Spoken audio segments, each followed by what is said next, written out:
کەسێک لە پرۆژەی چاڤیلاندا لە خاوەن پشک تا ئێستا نەیتوانیوە بناڵێکی خۆی کەسێکی خۆی تاعین بکا لەوێت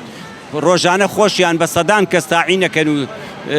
لەوێ دەوامەکات بەڵام بۆ خاوەن پشکێک مافی نییە گەر 10 دەفتەر دۆلاریشی دابێت 20 دەفتەر دۆلاریشی دابێت هەمووی کێسەکان هەمی بەیەکەوەیە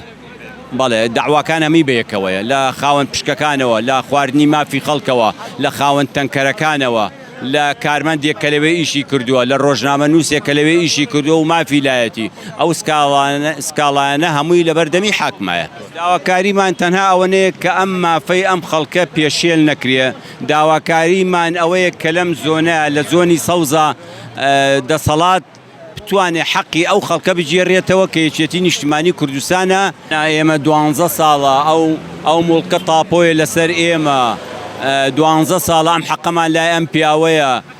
دوای ئەوەش شەریکاتی موساهەمە هەیە ئەم کابرایەت داغڵی شەریکەی موساهەمەی نەکردووە وەکو ئاسیاسێڵ ساڵانە بتوانێت دوو محاسیب قانونی دابنێت حساب بۆ ئەو خەڵکە بکات